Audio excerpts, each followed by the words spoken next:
Nabi Adam merupakan manusia pertama yang diciptakan Allah. Adam diciptakan untuk menjadi khalifah atau pemimpin di muka bumi. Ada banyak hikmah yang bisa dipetik dari kisah Nabi Adam. Yuk, langsung saja kita simak videonya sampai selesai.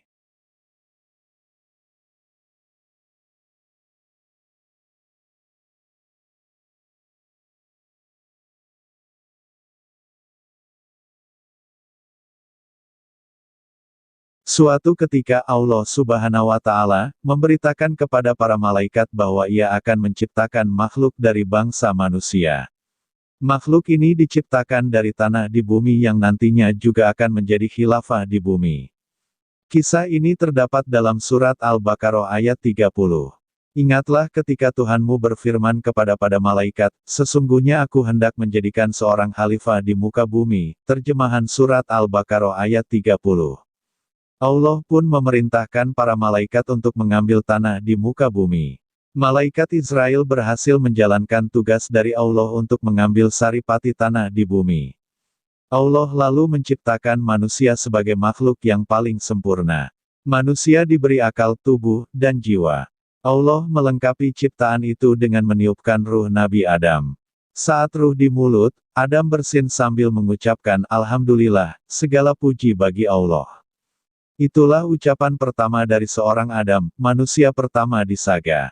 Allah menyambut ucapan Adam dengan menjawab, Yarhamukallah, rahmat Allah atasmu. Allah melengkapi Nabi Adam dengan ilmu pengetahuan. Para malaikat pun diminta untuk bersujud sebagai bentuk penghormatan pada Adam. Saat semua malaikat bersujud, ada makhluk berupa iblis dari bangsa jin yang menolak untuk bersujud. Iblis menolak untuk bersujud karena merasa lebih baik dari manusia karena diciptakan dari api. Mendengar jawaban itu, Allah lalu mengutuk iblis dan mengusir mereka dari surga.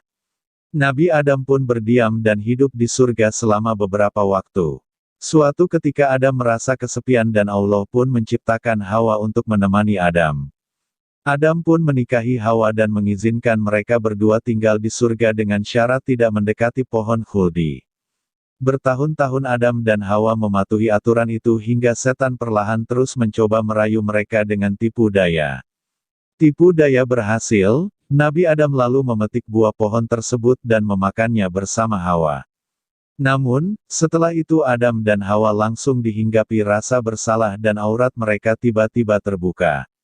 Karena melanggar perintah itu, Allah SWT lalu memerintahkan Adam dan Hawa turun ke bumi.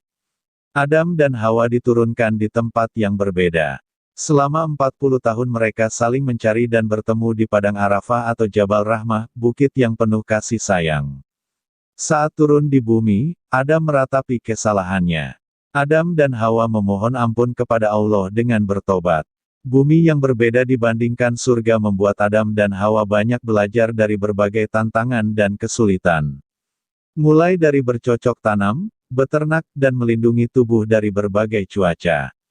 Adam dan Hawa juga membangun keluarga di bumi dengan melahirkan hingga 40 anak. Banyak riwayat yang menyebutkan anak-anak Nabi Adam dan Hawa dilahirkan secara kembar. Sebagai khalifah di bumi, Adam juga diangkat sebagai nabi dan rasul yang bertugas berdakwah di bumi. Adam menyampaikan dakwah kepada istri dan anak-anaknya mengenai ajaran keimanan kepada Allah Subhanahu wa Ta'ala. Nabi Adam juga menghadapi persoalan antara anaknya, Kabil, yang membunuh Habil. Adam sangat murka terhadap Kabil. Allah lalu mengaruniai Nabi Adam dengan anak laki-laki yang tidak memiliki saudara kembar, yang diberi nama Syits. Syits merupakan anak yang cerdas dan berakhlak baik. Keturunan Syits kelak melahirkan Idris.